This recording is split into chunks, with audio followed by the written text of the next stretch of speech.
A weathered wooden house sat alone on a hillside marked for demolition, and within weeks it became the single obsession of one of the most powerful women in the state. She offered millions of dollars for it, yet the poor single father who owned it refused every offer, even as the entire town whispered that he had lost his mind. No one understood why he guarded that crumbling house so fiercely, why he would rather lose a fortune than let it go. Then, by accident, a hidden door opened beneath the floor, and with it came a truth buried for 30 years, a truth that would leave both the town and the CEO utterly stunned. Could any secret truly be worth more than millions of dollars? Stay until the end, because the truth changes everything you think you know. Cameron Brooks was 35 years old, a carpenter who worked with his hands and said little with his mouth. He had been a widower for years, raising a daughter who now spent most of her time at her grandmother's house across town so she could stay close to her school, which meant Cameron often moved through his days in near total silence. He lived alone in an old wooden house near the lake, a house with a sagging roof and warped floorboards, a house that had belonged to his family since before he was born. People in town knew him as honest, reliable, unremarkable, the kind of man who fixed a broken porch step without being asked twice. Charlotte Bennett was 34, the chief executive of Bennett Horizon, a real estate empire that had swallowed entire coastlines and turned tired towns into glittering resorts. She was brilliant, composed, and famous for closing deals that other executives considered impossible. Charlotte had built Bennett Horizon from a modest inheritance into one of the most feared development firms on the coast, earning a reputation for reading people as easily as she read spreadsheets, for finding the exact price at which anyone, given enough pressure, would eventually agree to sell. Her colleagues respected her, some feared her, and almost none of them had ever seen her lose a negotiation she had truly set her mind to winning. She had grown used to the predictable rhythm of these deals, the initial refusal, the rising number, the eventual surrender, a pattern so familiar that she rarely thought twice about it anymore. That predictability was part of why Cameron Brooks unsettled her so deeply from the very first refusal, because nothing about his resistance followed the pattern she had spent her career mastering. When her company began buying up the land around the lake to build a luxury resort complex, every single homeowner sold within months, every homeowner except one. Cameron had built his life around routines that rarely changed. He woke before sunrise, drank his coffee standing at the kitchen window overlooking the lake, and spent his mornings driving to whichever job needed a steady pair of hands that week, a cabinet here, a porch repair there, small work that kept food on the table without ever making him rich. On weekends his daughter came home from her grandmother's house, and the two of them would sit on the dock with fishing poles they rarely used, talking about school or nothing at all, the silence between them comfortable in a way few people outside that family could understand. He had lost his wife 6 years earlier, and grief had carved him into someone quieter than he used to be, someone who trusted actions far more than words. The house itself had been passed down through 3 generations of Brooks men, each of whom had added something small to it, a shelf here, a window there, until the whole structure felt less like a building and more like a record of everyone who had ever lived inside it. Cameron's house sat directly in the center of the planned development, a single stubborn square of land, blocking an entire vision worth hundreds of millions of dollars. Charlotte's survey team appraised the property at roughly $180,000, a fair number for a structure that looked ready to collapse in a strong wind. She offered him $500,000, nearly triple its value, expecting a quick and grateful signature. Cameron declined without hesitation, and the town quickly decided he was simply trying to squeeze more money out of a desperate corporation. Charlotte raised the offer to $1 million, a number that would have changed the life of any carpenter in the county, and still he shook his head and said nothing more. Rumors spread through every diner and barbershop in town, people saying he had lost his mind, that grief had finally broken something inside him, that no sane man turns down a fortune for a house with a leaking roof. Frustrated and increasingly curious, Charlotte decided she would no longer send lawyers or agents to negotiate on her behalf.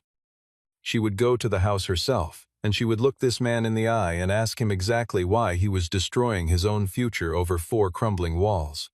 When Charlotte arrived at the house, she was not prepared for what she saw. The roof sagged in the middle like a tired spine, water stains bloomed across the ceiling in dark continents, and the furniture inside looked as though it had not been replaced in 3 decades. Nothing about the place suggested it could possibly be worth the numbers she kept offering, and for a brief moment she wondered if she had misjudged the entire situation. Cameron greeted her politely, offered her a chair that did not wobble, and listened without interrupting as she explained, again, the size of her newest offer. He was not rude, and he was certainly not greedy, which unsettled her more than open hostility ever could have. She raised the number to $3 million, watching his face carefully for the flicker of temptation she had seen in 1,000 other negotiations. Instead, he simply said that he would not sell, his voice calm and final, as though the number itself meant nothing to him at all. Charlotte asked him plainly what amount would finally be enough, expecting there to be some hidden ceiling she simply had not reached yet. Cameron told her there was no price, that no number she could name would ever be enough, and something in the steadiness of his voice told her he was not negotiating at all. For the first time in her career, Charlotte found herself facing someone who could not be bought, and the sensation was strange enough to keep her sitting in that fragile living room longer than she intended. She began to study him instead of the house, searching his face for whatever reason lay beneath his refusal, some grief or stubbornness she could exploit or at least understand. She noticed that every few minutes, without seeming to realize it, his eyes drifted toward the old stone fireplace in the corner of the room, lingering there before returning to her question. It happened again and again throughout their conversation, a small unconscious habit that told her more than any answer he gave, and Charlotte left that afternoon more curious than she had been in years, already turning over one persistent thought. Whatever kept Cameron Brooks in that broken house had nothing to do with money, and everything to do with whatever secret that fireplace was hiding. Charlotte began asking questions around town, starting with the older residents who remembered the lake in quieter decades. What she learned surprised her more than she expected. Cameron's father, a man named Joseph Brooks, had once been a respected construction engineer, a man trusted with some of the largest building projects the county had ever seen. 30 years earlier, Joseph Brooks vanished without a trace, and the town never fully recovered from the shock of it. Some people said he had simply run off, abandoning his family without a word of explanation. Others whispered that he had embezzled funds from a major project and fled before anyone could catch him, disappearing with money that was never recovered. Whatever the truth, the Brooks family was quietly shunned after that, treated with the particular cruelty small towns reserve for those they cannot fully explain. Joseph Brooks died in disgrace, at least in the eyes of everyone who once respected him, and his name became a cautionary tale told at dinner tables for a generation. But Cameron never believed a word of it. He had grown up defending a father he barely understood, a man remembered by strangers only as a thief and a coward. His mother, before she passed, made him promise one thing above all others, that he would never, under any circumstances, sell the house. He kept that promise like a vow carved into his bones long after she was gone and long after most people in town had forgotten Joseph Brooks existed at all. Charlotte, listening to these fragments of old gossip and older grief, felt something shift inside her. A carpenter refusing millions of dollars was strange enough on its own, but a carpenter refusing millions of dollars to protect his dead father's honor was something else entirely. She began to wonder, quietly at first, whether there was a story buried beneath that house that no one in town had ever actually heard. Rather than send another offer, Charlotte quietly hired a small team to look deeper into the mystery, telling almost no one at her own company what she was doing. She brought in a private lawyer, a local historian who specialized in the town's early development records, and a structural engineer she trusted completely. The old municipal records from 3 decades earlier were incomplete, and several key documents relating to Joseph Brooks's final project had simply vanished from the archive. Even the original architectural blueprints for several county buildings were missing their final pages, as though someone had deliberately removed exactly the information that mattered most. Most of the men and women who had once worked alongside Joseph Brooks were long retired or had passed away themselves, leaving Charlotte with very few living witnesses to question. She finally found one elderly man willing to talk, a former colleague who remembered Joseph clearly and spoke of him with something close to sorrow rather than suspicion. He told her that Joseph had once said something strange to him, not long before he disappeared, telling him that if he ever vanished one day, the house itself would speak for him. Charlotte felt a chill move through her at those words, a sentence too specific and too deliberate to be dismissed as an old man's fading memory. The historian she had hired uncovered something else buried in the town's early development records, a pattern of contracts awarded 3 decades earlier that made little financial sense on paper, projects that cost far more to build than any reasonable estimate should have allowed. The names attached to those contracts belonged to men who had, over the following 30 years, quietly become some of the wealthiest and most influential figures in the county, men who now sat on hospital boards and chaired charity dinners and rarely spoke of how their fortunes had actually begun. Charlotte recognized two of those names immediately, because both men still held considerable influence over permits and approvals that her own company depended on every single year, a connection that meant pursuing the truth could easily cost her more than any single real estate deal ever would. She sat with that knowledge for an entire sleepless night, weighing the career she had spent 15 years building against a mystery that technically had nothing to do with her at all, before finally deciding that walking away simply was not something she could live with. The realization unsettled her far more than she expected, because it meant that whatever Joseph Brooks had uncovered 30 years ago might still, in some quiet and dangerous way, matter to people very much alive today. Determined to understand what Joseph might have meant, Charlotte arranged for her engineer to run a discreet structural scan of the house, officially framed as a safety inspection ahead of any potential sale. The results came back unusual. Beneath the stone fireplace, exactly where Cameron's gaze always seemed to drift during their conversations, the scan revealed a significant hollow space, far too large and too deliberately shaped to be a natural gap in the foundation. It was not a flaw in the house at all. It was a chamber, built intentionally, hidden beneath solid stone for 30 years. Charlotte stared at the readout for a long time before making a decision that surprised even her. She would not send her team back to investigate. She would go alone, quietly, and see with her own eyes what Joseph Brooks might have left behind. She returned to the house on a quiet evening, carrying an old oil lamp she had found in one of the shops downtown, telling Cameron only that she wanted to look at the fireplace more closely before making a final decision. As she leaned in near the hearth, the lamp slipped from her hand and struck the stone at an odd angle, and one of the bricks shifted loose beneath the impact. Charlotte froze, watching in disbelief as the entire section of fireplace gave way, revealing a narrow passage descending into darkness beneath the floor. Cameron appeared behind her almost instantly, his face draining of color the moment he understood what she had found. For 30 years he had known the fireplace was somehow important, but he had never once, out of respect for his mother's warnings, dared to test it himself. Together they descended into the hidden space below the house, moving slowly with the lamp casting long shadows across the walls. What they found there took their breath away. Rolled architectural blueprints lined one wall, their edges yellowed with age but still legible. An old recording device sat on a small table, its wires long dead but its casing intact. Stacks of handwritten journals filled a wooden shelf, page after page in a careful, deliberate hand. Dozens of file boxes crowded the corners, each one labeled with dates from 30 years earlier. And in the center of it all, bolted into the stone floor, sat a heavy iron safe, its surface dulled by 3 decades of darkness and silence. Cameron ran his fingers across the journals first, recognizing his father's handwriting instantly despite the 30 years that had passed, a small detail that seemed to hit him harder than anything else in that hidden room.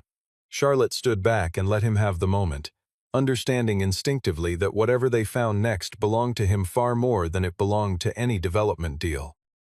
The journals described, in careful and increasingly urgent entries, a man growing more afraid with each passing week, aware that the people he was investigating held enough power to end far more than just his career. One of the final entries mentioned a meeting Joseph had scheduled with a state investigator, a meeting he had never lived long enough to attend. Reading it, Cameron finally understood why his father had never simply walked away, and why, even facing clear danger, he had chosen to keep gathering proof instead of protecting himself. Inside that safe was everything. Joseph Brooks had not stolen a single dollar in his life. What he had actually discovered was a corruption scheme worth hundreds of millions of dollars, orchestrated by several of the highest-ranking officials the city had ever trusted.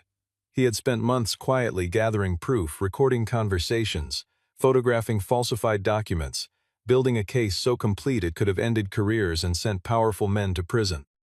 He had been preparing to expose everything publicly, to finally tell the truth that would have shaken the entire county to its foundation. But somehow, before he ever had the chance, Joseph Brooks vanished, and the truth vanished into the darkness beneath his own fireplace along with him. Charlotte carried copies of the documents to an independent forensic team she trusted completely, refusing to let anyone at her own company near the material until she understood exactly what she was dealing with. The verification came back clean. Every signature, every date, every financial record matched, and the evidence was unmistakably authentic. But somewhere along the way, word of the discovery leaked, spreading faster than Charlotte could contain it, reaching ears that were never meant to hear it. Late one night, while Cameron slept, a group of strangers broke into the house under cover of darkness, tearing through drawers and cabinets, smashing furniture in their search for whatever remained hidden below. They were looking for the safe, desperate to recover documents that could destroy men who had spent 30 years believing their secret was buried forever. Cameron woke to the sound of splintering wood and moved fast, his heart pounding as he heard footsteps crossing the living room floor above the hidden chamber, heavy and deliberate, clearly searching for something specific rather than simply looting whatever valuables they could find. He grabbed the nearest box of documents and pressed himself into the shadows beneath the stairs, listening as furniture was overturned and drawers were emptied onto the floor above him. One of the intruders called out to another, asking where the old man used to keep his files, a question that told Cameron immediately these were not random thieves but people who knew exactly what Joseph Brooks had once hidden and exactly why it mattered. He managed to hide the most critical files inside a hollow section of the workbench his father had built decades earlier, protecting what remained with a determination that startled even himself, his hands steady despite the fear running through every part of his body.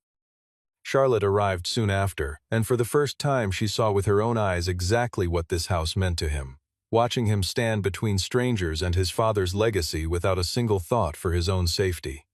It was never about the money, and it had never been stubbornness either. It was about a promise, and about a dead man's honor that his son refused to let history erase.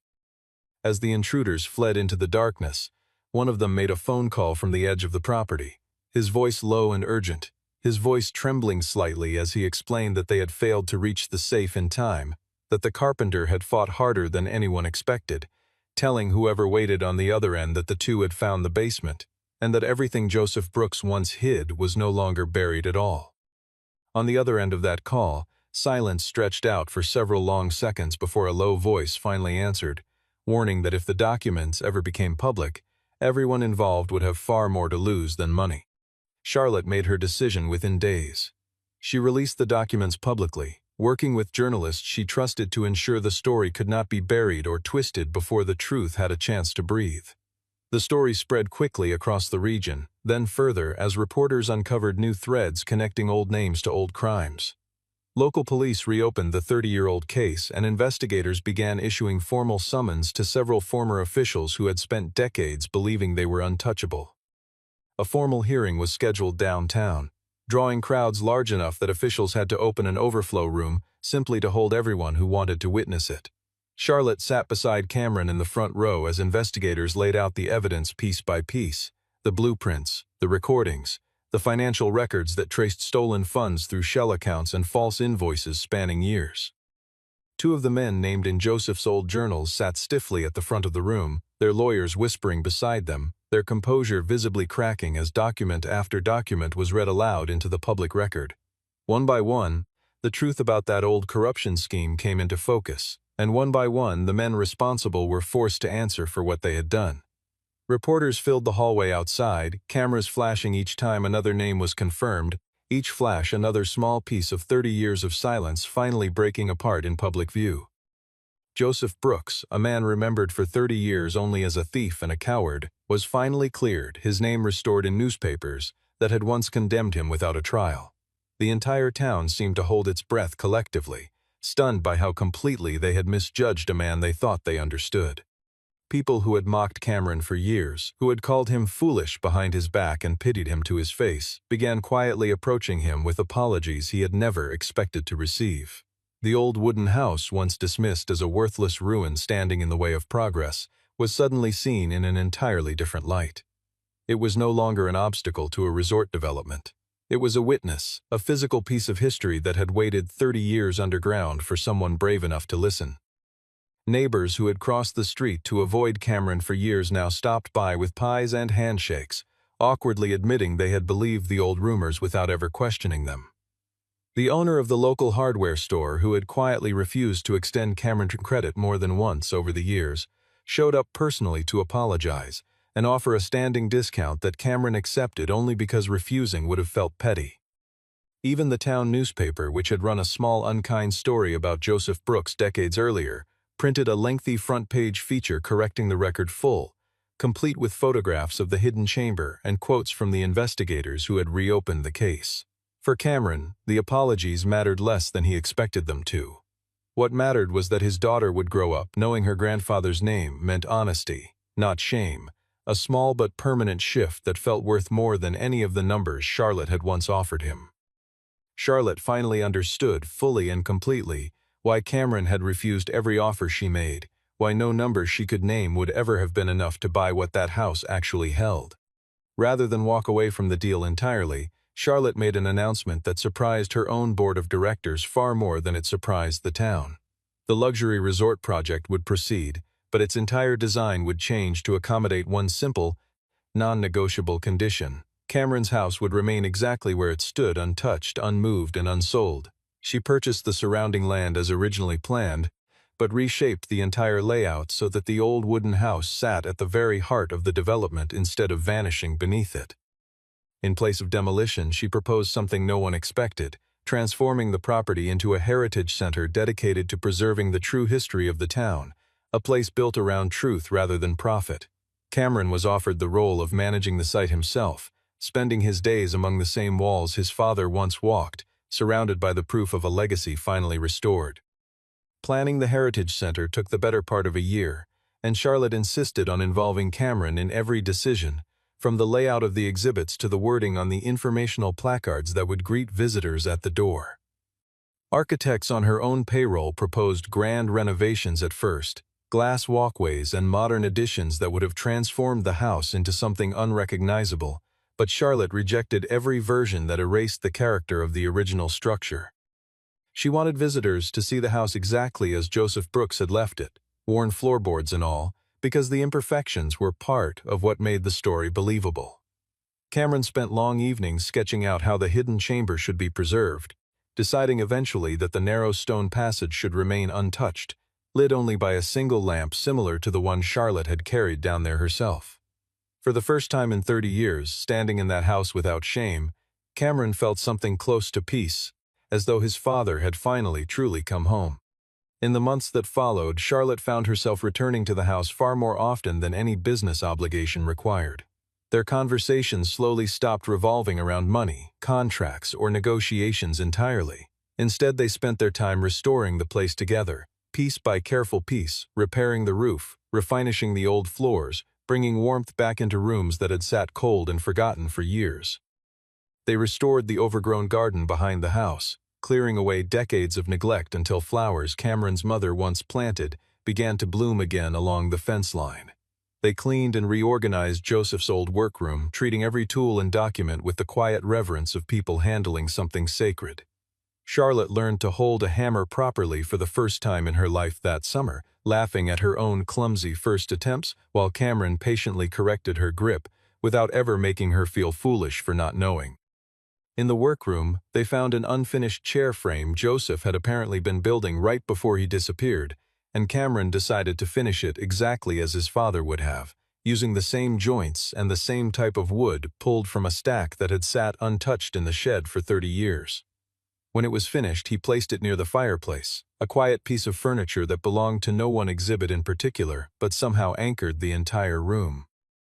Through these long, unhurried hours together, Charlotte began to understand Cameron in a way no boardroom negotiation ever could have revealed, and the distance between a powerful executive and a quiet carpenter slowly, gently began to disappear.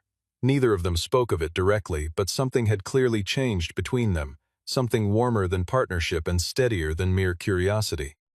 Charlotte began arriving without any business reason at all, sometimes bringing coffee, sometimes simply sitting on the porch steps, while Cameron worked, content to watch him sand down an old railing or repaint a window frame in comfortable silence. She found herself thinking about the house even when she was hundreds of miles away in her downtown office, surrounded by glass walls and quarterly reports that suddenly felt smaller than they once had. Cameron's daughter, sensing the change before either adult fully admitted it to themselves, began asking when the woman from the big company might come around again, a question that made Cameron smile more than he expected it to. Slowly, without either of them announcing it, Charlotte started spending more weekends at the lake than at her own apartment, and the distance between her old life and this new one grew smaller with every visit. A year later, the house stood as one of the most visited historical sites in the entire region, drawing visitors who came specifically to see the story that had once nearly been buried forever. Inside, the hidden chamber beneath the fireplace remained exactly as it had been found, preserved as a permanent exhibit for anyone who wanted to understand what courage and patience could uncover. A bronze memorial plaque near the entrance carried Joseph Brooks's name at last, engraved not as a warning but as a tribute, a quiet correction to 30 years of unfair judgment. On the day of the site's official opening, Charlotte stood beside Cameron in the crowd that had gathered outside the very house that once seemed destined for demolition. They were no longer simply a CEO and a stubborn homeowner locked in a strange negotiation. They had become two people who had chosen, together, to protect the same fragile truth. The mayor spoke first, offering a formal apology on behalf of a town that had misjudged the Brooks family for far too long, his words carried out over speakers set up along the gravel driveway where reporters had once gathered for a very different kind of story. Cameron's daughter stood near the front of the crowd holding her grandmother's hand, dressed in a small blue coat, watching her father with the kind of quiet pride children rarely show but always feel. When the ribbon was finally cut and the doors opened to the public for the first time, visitors moved slowly through the rooms, pausing at the fireplace, reading the plaque, some of them wiping their eyes without quite knowing why a stranger's story had moved them so deeply. Cameron looked at the house one last time before the ceremony began, and for the first time in his adult life he allowed himself to smile without any weight behind it. The promise he made to his mother so many years earlier had finally, completely been kept. The hidden door beneath the fireplace remained exactly where it had always been, but it no longer concealed pain or fear or 30 years of silence. Now it held something far more lasting, a quiet record of honesty, of loyalty between father and son, and of justice finally allowed to see the light. Some things in life simply cannot be measured in dollars. An old broken-down house might mean nothing on paper, might look worthless to anyone passing by, and yet still carry the honor of an entire family inside its walls, along with a truth buried for decades and a promise that outlasted every rumor told against it.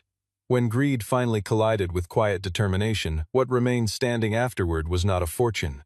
It was justice, forgiveness, and the kind of people willing to protect what mattered most, no matter the cost. A house that once seemed destined for the wrecking ball became instead a lasting reminder that some promises are worth keeping, long after everyone else has forgotten why they mattered.